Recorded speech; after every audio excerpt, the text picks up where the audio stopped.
अगर आपने अभी तक चैनल को सब्सक्राइब नहीं किया है तो जल्दी से कर लीजिए और वीडियो पसंद आए तो लाइक, शेयर और कमेंट जरूर करें। तो चलिए दोस्तों, बढ़ते हैं आज की एक और भूतिया कहानी की ओर। ये बात उस वक्त की है जब मैं एक लोकल अखबार के लिए रिपोर्टिंग करता था और ऐसी ही अजीब-गरीब जगहों की कहानियां खोजने में मेरा दिल लगता था।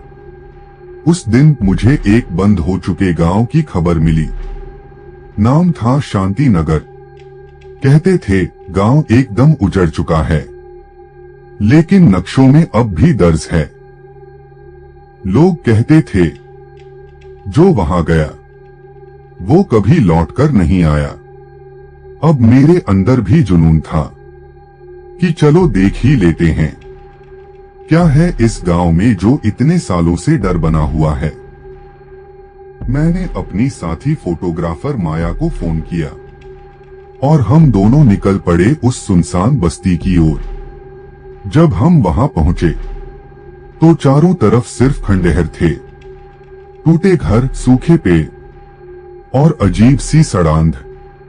माया थोड़ी डरी हुई थी, बोली, ये जगह जिंदा इंसानों की तो नहीं लगती। मैं हंसा और बोला, बस कुछ देर में सच्चाई सामने आ जाएगी। तभी हमें एक झोपड़ी दिखी जहां से हल्की सी लाइट आ रही थी। हमने नजदीक जाकर देखा तो एक बूढ़ा आदमी हाथ में लाठी लिए बाहर आ गया। उसने हमें देखा और बोला, तुम लोग भी चले आओ बेटा, यहाँ तो अब सिर्फ मिट्टी बची है। इंसान तो कब के दफन हो चुके हैं। मैं थोड़ा चौंका, पूछा, दफन मतलब ये गांव? बूढ़ा आदमी मुस्कुराया, ये गांव नहीं, कब्रिस्तान है बेटा, जिसके ऊपर घर बनाए गए थे। अब देखो सब लौट गए मिट्टी में। मैंने पूछा, लेकिन ये सब हुआ कैसे? उसने एक ही लाइन बोली, हर साल कोई ना कोई गायब होता रहा और अब कोई बचा ही नहीं। उस रात हमने फैसला किया कि यहीं रुकेंगे। मैंने और माया ने कैमरा सेट किया और एक टूटी हुई हवेली के सामने बैठकर रिकॉर्डिंग शुरू की। तभी माया बोली, विवेक वो देख, कोई औरत है क्या पेड़ के पास, सफेद साड़ी में। मैंने मुड़कर देखा, सच में कोई खड़ी थी, लेकिन अजीब बात ये थी कि वो जमीन से ऊपर हवा में तैर रही थी। मैं कुछ समझ पाता। तभी वो औरत हमारी तरफ घूमी। उसकी आंखें काली, चेहरा सड़ा हुआ और पैर उल्टे। माया चीखी, भगवान के लिए विवेक, ट्राइपॉड छोड़ो, चल भागे यहां से। हमने कैमरा वहीं फेंका और दौड़ लगा दी। भागते भागते हम उसी बूढ़े की झोपड़ी तक पहुंचे। वो वहीं बैठा था। हमें देखकर बोला, मैंने कहा था बेटा, ये गांव अब नहीं बचा। यहां जो आता है वो खुद एक कब्र बन जाता है। सुबह जब हम उठे तो माया मेरे पास नहीं थी। मैंने उसे बहुत ढूंढा पर वो कहीं नहीं मिली। अंत में मुझे गांव की एक कच्ची कब्र के पास उसकी डायरी मिली, जिसमें आखिरी लाइन लिखी थी, अगर मैं लौटूं तो मुझे पहचानना मत। मैं आज भी सोचता हूं, क्या माया मारी गई थी या वो अब भी इसी गांव में कहीं तैर रही है। तो दोस्तों, अगर आप कभी किसी ऐसी जगह जाएं जहां हवा भी सांस लेकर डरती हो, तो एक बार जरूर सोचिएगा, कहीं आप भी किसी अधूरी आत्मा की अगली कहानी ना बन जाएं। अगर उस रात मैंने राइट की जगह लेफ्ट न लिया होता तो शायद मैं आज भी 2 हाथों के साथ जिंदा होता, और गुरुजी भी। हेलो दोस्तों, मेरा नाम रमेश है और ये कहानी मेरी है। ये बात उन दिनों की है जब मैं एक ट्रक ड्राइवर के हेल्पर के तौर पर काम किया करता था।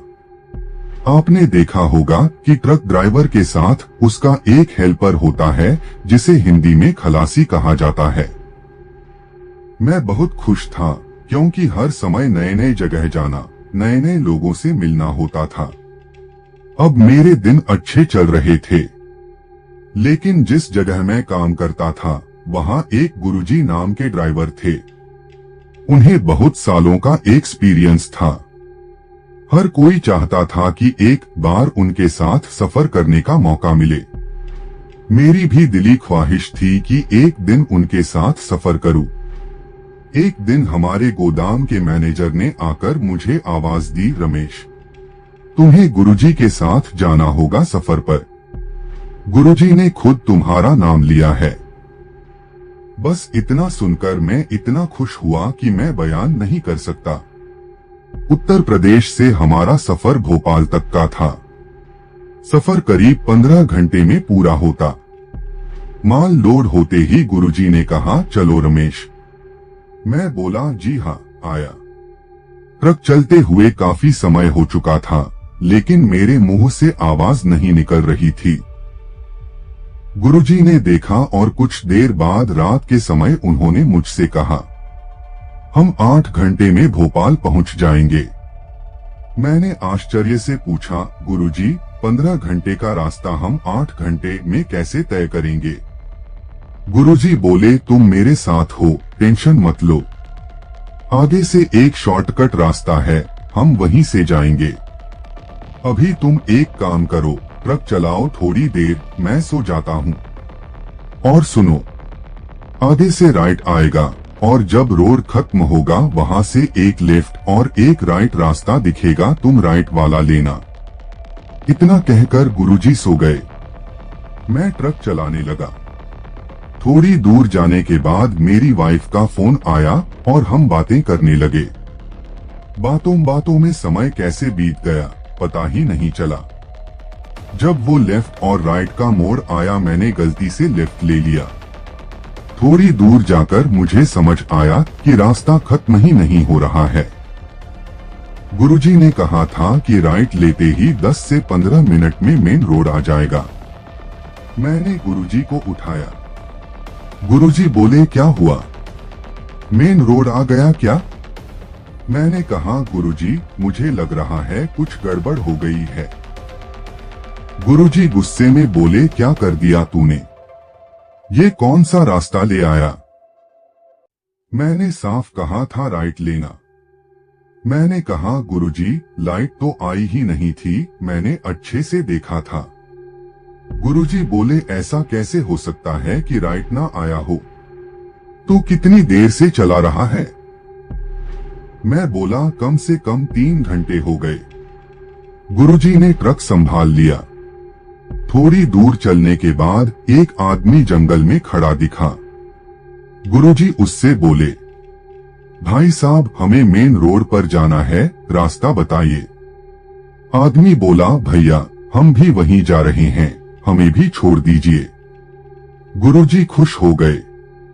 बोले, देखा, ये भी वहीं जा रहे हैं। भाई साहब, पीछे बैठ जाइए। वह आदमी 1 सेकंड में ट्रक में चढ़ गया। मैं चौंक गया। मैंने गुरुजी से कहा, इतनी जल्दी ये कैसे चढ़ गया? गुरुजी बोले, भाग कर आया होगा, छोड़ इन बातों को। मगर मेरे मन में शक बैठ गया। थोड़ी देर बाद पीछे से आवाजें आने लगी। मैंने गुरुजी से कहा, कुछ आवाजें आ रही हैं। गुरुजी बोले, कुछ नहीं, तेरा वहम है। लेकिन आवाजें बढ़ती गईं। मैं जिद पर आ गया, गुरुजी, चलिए पीछे देखते हैं। हम दोनों ट्रक से उतरे और पीछे जाकर देखा, वहां कोई नहीं था। हम हैरान थे। तभी दूर झाड़ियों के पास वही आदमी खड़ा दिखा। गुरुजी बोले, अरे ओ भाई, यहाँ क्या कर रहे? अब वो आदमी पूरी तरह बदल चुका था। उसकी लाल लाल आंखें साफ दिख रही थीं। वो हमारी ओर आ रहा था। उसकी चाल अजीब हो गई थी। उसकी हाइट अब 7 फीट के करीब लग रही थी। वो जैसे जैसे पास आया, गुरुजी ने बिना डरे उसका सामना किया। दोनों के बीच जोरदार झगड़ा हुआ। गुरुजी ने पूरी ताकत से लड़ाई की, लेकिन वो शैतान बहुत ताकतवर था। उसने झटके में गुरुजी की गर्दन धड़ से अलग कर दी और वहीं जमीन पर बैठकर उनका खून पीने लगा। मैं झाड़ियों के पीछे खड़ा बस कांपता रहा। मैं डर के मारे झाड़ियों के पीछे जाकर छिप गया। मेरा गला पूरी तरह सूख चुका था। सांसें बंदसी लग रही थीं। वो आदमखोर इधर उधर मुझे झाड़ियों के पास खोज रहा था। मेरी धड़कनें इतनी तेज थीं कि मुझे लग रहा था कहीं वो सुन न ले। मैंने धीरे से पास पड़ा एक पत्थर उठाया और उसे ट्रक के दूसरी तरफ फेंक दिया। पत्थर की आवाज होते ही वो शैतान उस ओर दौड़ पड़ा। मैंने मौका देखकर झाड़ी से निकलकर जंगल की तरफ भागना शुरू किया। कुछ दूर एक नदी नजर आई। ठंड का मौसम था, दिसंबर का महीना था, लेकिन जान बचाने के लिए मैंने नदी में छलांग लगा दी। नदी का पानी बेहद ठंडा था, मगर मैं किसी भी हालत में खुद को बचाना चाहता था। अचानक न जाने कहां से वो आदमखोर वापस आ गया। शायद पानी की हलचल से उसे मेरी मौजूदगी का एहसास हो गया था।